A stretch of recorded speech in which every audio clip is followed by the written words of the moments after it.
ಕಟ್ಟಿದವರು ನಾವು ಸುಗ್ಗಿಗೆಂದು ಇಗ್ಗಿಕೊಂಡು ಜಳ್ಳು ಕಾಳು ಸಿಕ್ಕಿದೆಂದು ಓರೋರು ಅಲೆಯುತ್ತವೆಲ್ಲ ನಾವು ಓರೋರು ಅಲೆಯುತ್ತ ಕುರುಡರಾಗಿರುವ ಪಿಡಿಒ ಮಂಜುನಾಥ್ ಅವರಿಗೆ ಖಂಡಿತ ಕುರುಡರಾಗಿರುವ ಪಿಡಿಒ ಮಂಜುನಾಥ್ ಅವರಿಗೆ ಅಕ್ರಮವಾಗಿ ಕಟ್ಟಡ ನಿರ್ಮಾಣ ಮಾಡುತ್ತಿರುವ ಮಂಜುನಾಥ್ ಅವರಿಗೆ ಅಕ್ರಮವಾಗಿ ಕಲ್ಯಾಣ ಮಂಟಪವನ್ನು ನಿರ್ಮಾಣ ಮಾಡುತ್ತಿರುವ ಮಂಜುನಾಥ್ ಅವರಿಗೆ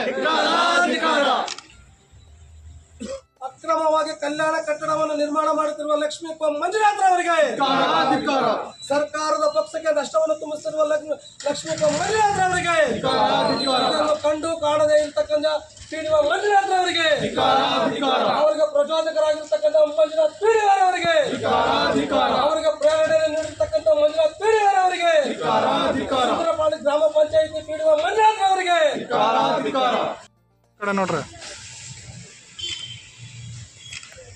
ಒಂದು ಮಂದಿ ಸಲ್ಲಿಸಿದ್ದಾರೆ. ಅದಕ್ಕೆ ಕಾನೂನಿನ ನಿಯಮದ ಪ್ರಕಾರ ನಾವೇನು ಕ್ರಮ ಕೈಗೊಳ್ಳಬೇಕಾಗುತ್ತೆ ಆ ಕ್ರಮವನ್ನು ಖಂಡಿತವಾಗಲೂ ಕೈಗೊಳ್ತೀವಿ ಅಂತ ಹೇಳ್ಬಿಟ್ಟು ನಮ್ಮ ಭರವಸೆಯನ್ನು ಕೊಡ್ತಾ ಈ ಒಂದು ಮನೆಯನ್ನು ಸ್ವೀಕಾರ ಮಾಡ್ತಾ ಇದ್ದೀವಿ. ಅನುಮತಿ ಕೊಡದೆ ಕಟ್ತಾ ಇರಲ್ಲ ಕಟ್ಟಡ, ಅದಕ್ಕೆ ನೀವು ನೋಡಿದ್ದೀರ ಆದರೆ ಬಗ್ಗೆ ಸರ್ ನೋಡಿ ಇರೋದಕ್ಕೆ ಅದನ್ನು ಬಿಟ್ಟಿಕೊಂಡು ಮಾಡ್ತಾ ಇರೋಂಥದ್ದು ರಾಜಾರೋಷ. ಹಾಗಾಗಿ ಅದನ್ನ ಬಗ್ಗೆ ಈಗಾಗಲೇ ಗಮನಕ್ಕೆ ಬಂದಿದೆ. ಅದ್ರ ಬಗ್ಗೆ ನಾವು ಈಗಾಗಲೇ ಅವ್ರಿಗೆ ಮೌಖಿಕವಾಗಿ ಸಾಕಷ್ಟು ಬಾರಿ ತಿಳಿಸಿದ್ವಿ. ಅವರು ಕೆಲವೊಂದು ಕಾರಣಕ್ಕೆ ಕೋರಿದ್ದಾರೆ. ಹಾಗಾಗಿ ತಮ್ಮ ನಿರ್ಧಾರ ಪ್ರಕಾರ ಅವ್ರಿಗೆ ನಾವು ಲಿಖಿತಾಂತವಾಗಿ ನೋಟಿಸನ್ನು ಜಾರಿ ಮಾಡ್ತೀವಿ. ಕಾಮಗಾರಿ ಏನು ಈಗ ಚಾಲನೆಯಲ್ಲಿದೆ ಆ ಕಾಮಗಾರಿಯನ್ನು ತರ್ತಕ್ಕಂಥ ಪ್ರಯತ್ನವನ್ನು ನಾವು ಮಾಡ್ತೀವಿ. ಈ ಮುಖಾಂತರ ನಿಮಗೆ ವಿಷಯ ತಿಳಿಸ್ತಾ ಕೊಡ್ತಾ ಹೆಸರಾಗಿದ್ದು ರಾಜಾರೋಷವಾಗಿ ಇಲ್ಲಿ ನಡೀತಕ್ಕಂಥ ಅನೈತಿಕ ಕಟ್ಟಡಗಳ ವಿರುದ್ಧ ಏನು ಇವರು ಲೈಸೆನ್ಸ್ ಏನು ಕೊಟ್ಟಿರಲ್ಲ, ಅನುಮತಿನೇ ಕೊಟ್ಟಿರಲ್ಲ. ಒಂದು ಕಲ್ಯಾಣ ಮಂಟಪ ನಿರ್ಮಾಣ ಮಾಡಬೇಕಾದ್ರೆ ಅದು ಗ್ರೀನ್ ಲ್ಯಾಂಡ್ ಆಗಿರ್ತದೆ, ವ್ಯವಸಾಯಕ್ಕೆ ಮಾತ್ರ ಸೀಮಿತವಾಗಿರ್ತದೆ. ಅದರಲ್ಲಿ ರಾಜಾರೋಷವಾಗಿ ಇವರು ಕಲ್ಯಾಣ ಮಂಟಪ ಕಟ್ಟಿರ್ತಾರೆ. ಅದಕ್ಕೆ ಇವರು ಅನುಮತಿನೂ ಕೊಟ್ಟಿರಲ್ಲ. ಅಷ್ಟು ರಾಜಾರೋಷವಾಗಿ ಅವರು ಕಟ್ಟಡ ನಿರ್ಮಾಣ ಮಾಡ್ತಾ ಇರ್ತಾರೋ ಇವರು ಕಾಣದಾಗಿ ಇರ್ತಾರೆ. ಏನಪ್ಪ ಅಂದರೆ ಕಲ್ಯಾಣ ಮಂಟಪ ಕಟ್ಟಬೇಕಾದ್ರೆ ಮೊದಲಿಗೆ KEDಯಿಂದ ಪ್ಲ್ಯಾನ್ ಮಾಡಬೇಕು, ಇಷ್ಟು ಅಂತ ಮೆಜರ್ಮೆಂಟು. ಇವ್ರು ಏನು ಮಾಡ್ತಾಯಿದ್ದಾರೆ, ಯಾವುದೋ ಒಂದು ಬೋಗಸ್ ಕೊಟ್ಟರು ಇದನ್ನು ಕಮರ್ಷಿಯಲ್ ಆಗಿ ನಾವು ಅಂಗಡಿಲಿ ಕಟ್ತಾ ಇದ್ದೀವಿ ಅಂತ ಲೈಸೆನ್ಸ್ ಪಡೆದು ಇವರು ಕಲ್ಯಾಣ ಮಂಟಪ ಕಟ್ತಾ ಇರ್ತಾರೆ. ಒಂದು ಕಲ್ಯಾಣ ಮಂಟಪ ಕಟ್ಟಬೇಕಾದ್ರೆ ಪೊಲ್ಯೂಷನ್ ಬೋರ್ಡ್ ಕಡೆಯಿಂದ ಇವರು ಅನುಮತಿ ಪಡಿಬೇಕು, ಪಂಚಾಯತಿ ಕಡೆಯಿಂದ ಅನುಮತಿ ಪಡಿಬೇಕು, DC ಕನ್ವೆನ್ಷನ್ ಆಗಬೇಕು, ಮಣ್ಣು ಆಮೇಲೆ ಭೂ ವಿಜ್ಞಾನದಿಂದ ಮಣ್ಣು ಪರಿಶೀಲನೆ ಮಾಡಿ ಅದರ ದಾಖಲೆಯನ್ನು ಅನುಮತಿ ಪಡಿಬೇಕು.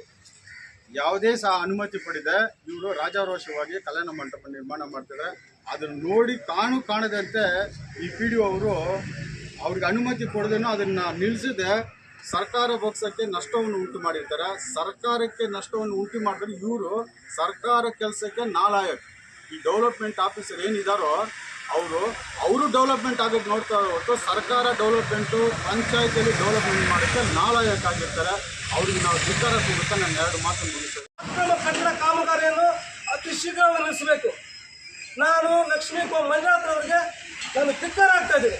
ಕಾರಣ ಏನಂತಂದರೆ ಇದೇ ಸಂಬಂಧಪಟ್ಟಂಥ ಪಂಚಾಯತ್ ವ್ಯಾಪ್ತಿಗೆ ಒಳಪಟ್ಟಿರ್ತಕ್ಕಂಥ ಒಂದು ಸರ್ವೆ ನಂಬರ್ ಜಮೀನಿನಲ್ಲಿ ಯಾವುದೇ ರೀತಿಯಾದಂಥ ಪರವಾನಗಿಗಳನ್ನು ಪಡೆಯದೆ ಸಂಬಂಧಪಟ್ಟ ತಾಲೂಕು ದಂಡಾಧಿಕಾರಿಗಳ ನೈಜತೆಗಳಿಲ್ಲದೆ ಕೋಲಾರ ಜಿಲ್ಲೆಯಲ್ಲಿರ್ತಕ್ಕಂಥ ಪರಿಸರ ಮಾಲಿನ್ಯ ಮತ್ತು ನಿಯಂತ್ರಣ ಮಂಡಳಿಯಲ್ಲಿರ್ತಕ್ಕಂಥದ್ದು ಅವರಲ್ಲಿ ಯಾವುದೇ ರೀತಿಯಾದ ಬೇವಾಗಿ ಪತ್ರಗಳನ್ನು ಪಡೆಯದೆ ನನ್ನ ಹತ್ರ ಹಣ ಇದೆ ಅನ್ನುವಂಥದ್ದನ್ನು ತೋರಿಸಲಿಕ್ಕೆ ಇವತ್ತು ರಾಜಾರೋಷವಾಗಿ ಈ ಒಂದು ಪಂಚಾಯತಿಯ ಬೊಕ್ಕಸಕ್ಕೆ ನಷ್ಟ ತುಂಬಿಸಿ ಯಾವುದೇ ರೀತಿಯಾದಂಥ ಪರವಾನಗಿಗಳನ್ನು ಪಡೆಯದೆ ಕಾಮಗಾರಿಯನ್ನು ಅವರು ನಡೆಸ್ತಾ ಇರತಕ್ಕಂಥವರ ವಿರುದ್ಧವಾಗಿ ನಾವು ಇವತ್ತು ದಿವಸ ಪಂಚಾಯತಿ ಮುಂದೆ ಒಂದು ಧರಣಿ ಕಾರ್ಯಕ್ರಮವನ್ನು ಹಮ್ಮಿಕೊಂಡಿದ್ದೀವಿ. ಸಂಬಂಧಪಟ್ಟಂಥ ಈ ಒಂದು ಪಂಚಾಯತಿ ಅಭಿವೃದ್ಧಿ ಅಧಿಕಾರಿ ಮಂಜುನಾಥ್ ಅವರು ಅವ್ರ ಜೊತೆಗೆ ಶಾಮೀಲಾಗಿದ್ದಾರೆ ಅಂತ ನಾನು ಹೇಳ್ತಾ ಇಲ್ಲ. ಬಟ್ ಅವರು ಯಾಕೆ ಇಷ್ಟೊಂದು ರಾಜಾರೋಷವಾಗಿ ಕಟ್ಟಲಿಕ್ಕೆ ಇವರು ಕಣ್ಣು ಮುಂದೆ ನಡೆದಿರ್ತಕ್ಕಂಥ ಒಂದು ಕಾಮಗಾರಿ ಯಾಕೆ ಇಷ್ಟೊಂದು ರಾಜಾರೋಷವಾಗಿ ಕಟ್ಟಲಿಕ್ಕೆ ಬಿಟ್ಟಿದ್ದಾರೆ ಅನ್ನೋದನ್ನು ನಾವು ಪ್ರಶ್ನೆ ಮಾಡ್ತೇವೆ. ಈ ಒಂದು ನಮ್ಮ ಪ್ರಶ್ನೆಗೆ ಮಂಜುನಾಥ್ ಅವರು ಉತ್ತರನೂ ಕೊಡಬೇಕು. ಜೊತೆಗೆ ನಮ್ಮ ಮನವಿಯನ್ನು ಪುರಸ್ಕರಿಸಿ ಅವರು ಈ ನಮ್ಮ ಮನವಿಗೆ ಯಾವ ರೀತಿ ಸಂಬಂಧಿಸುವ ಉತ್ತರ ಕೊಡ್ತಾರೆ ಅನ್ನೋದನ್ನು ನಾವು ಇವತ್ತಿನ ದಿನ ಸ್ಪಷ್ಟೀಕರಣ ನಮ್ಗೆ ಕೊಡಬೇಕು. ಆ ಒಂದು ಕಾರಣದಿಂದಾಗಿ ಇನ್ನೂ ತುಂಬ ಇದೆ. ಪಂಚಾಯತಿನಲ್ಲಿ ನಡೆದಿರ್ತಕ್ಕಂಥ ಕೆಲವು ಭ್ರಷ್ಟಾಚಾರಗಳಿದೆ. ಆದರೆ ನಾನು ಆ ಭ್ರಷ್ಟಾಚಾರಗಳನ್ನು ನಾನು ಕೈಗೆತ್ಕೊಳ್ಳಲಿಕ್ಕೆ ನಾನೇನು ಸುಪೀರಿಯರ್ ಅಲ್ಲ, ನನ್ನ ಹೋರಾಟಗಾರ. I am one of the fighter. ನಾನೊಬ್ಬ ಹೋರಾಟಗಾರ. ಹೋರಾಟದ ಮೂಲಕ ನಾನು ಪ್ರತಿಭಟಿಸ್ತಾ ಇದ್ದೀನಿ, ಖಂಡಿಸ್ತಾ ಇದ್ದೀನಿ. ದಯವಿಟ್ಟು ಸಂಬಂಧಪಟ್ಟಂಥ ಪಂಚಾಯತಿ ಅಭಿವೃದ್ಧಿ ಅಧಿಕಾರಿಗಳು ಈಗಾಗಲೇ ನಮ್ಮ ಸುಂದರಪಾಡಿ ಗ್ರಾಮ ಪಂಚಾಯತಿಗೆ ಸೇರಿರ್ತಕ್ಕಂಥ ಕೆಲವು ಕಲ್ಯಾಣ ಮಂಟಪ ನಿರ್ಮಾಣ ಮಾಡಿದ್ದಾರೆ, ಇನ್ನು ಕೆಲವು ಶಾಲಾ ಕಾಲೇಜುಗಳ ನಿರ್ಮಾಣ ಮಾಡಿದರೆ ಶಾಲಾ ಕಾಲೇಜುಗಳು ನಡೀಲಿ, ಶಾಲಾ ಕಾಲೇಜುಗಳು ನಡೀಬೇಕಂತ ಹೇಳ್ಬಿಟ್ಟು ಎಲ್ಲರೂ ನಾವು ಬಯಸ್ತಾ ಇದ್ದೀವಿ. ಅವ್ರು ಅನಾಥರೈಸ್ಡಾಗಿ ಕಟ್ಟಿದ್ರು ಕೂಡ ನಾವು ಅದಕ್ಕೆ ನಾವು ಬೆಂಬಲಿಸ್ತೀವಿ. ಇವತ್ತಿನ ದಿವಸ ಶಾಲೆಯನ್ನು ತೆರೆದಂತೆ ದೇಶದಲ್ಲಿ ಒಂದು ಇದು ಬೆಳೆದಂತೆ, ಒಂದು ರಾಜಕಾರಣ ಬೆಳೆದಂತೆ, ಒಂದು ಅಧಿಕಾರ ಬೆಳೆದಂತೆ ಶಾಲೆ ಕಾಲೇಜುಗಳು ನಡೀಲಿ, ನಮಗೆ ಅಭ್ಯಂತರ ಇಲ್ಲ. ಆದರೆ ಮಂಜುನಾಥ್ ಅಂದರೆ ಮಂಜುನಾಥ್ ಅವರ ಧರ್ಮಪತ್ನಿಯ ಹೆಸರಿನಲ್ಲಿ ನಿರ್ಮಾಣ ಮಾಡಿರ್ತಕ್ಕಂಥ ಕಲ್ಯಾಣ ಮಂಟಪವಂತೂ ಅದು ತೆರವುಗೊಳಿಸೋಕ್ಕಾಗಲ್ಲ. ಅದು ಕಾಮಗಾರಿಯನ್ನು ಅಲ್ಲೇ ನಿಲ್ಲಿಸಬೇಕು. ನಿಲ್ಲಿಸಿ ಮುಂದಿನ ದಿನಗಳಲ್ಲಿ ಅದನ್ನು ಯಾವ ರೀತಿ ಅದರ ವಿರುದ್ಧವಾಗಿ ಸೂಕ್ತ ಕಾನೂನು ಕ್ರಮ ತಗೊಳ್ತಾರೆ ಅನ್ನೋದನ್ನು ನಮಗೆ ಇವಾಗ ನಮ್ಮ ಮುಂದೆ ಅವರು ನಮಗೆ ಸರಿಯಾದ ರೀತಿಯಲ್ಲಿ ಸಮುದಾಯಿಸಿ ಉತ್ತರ ಕೊಡಬೇಕಂತ ಹೇಳ್ಬಿಟ್ಟು ನಾವು ಈ ಸಂದರ್ಭದಲ್ಲಿ ಈ ಮಗು ಧರಣಿ ಕಾರ್ಯಕ್ರಮದ ಮೂಲಕ ನಾವು ಅವ್ರಿಗೆ ಕೇಳ್ತೇವೆ.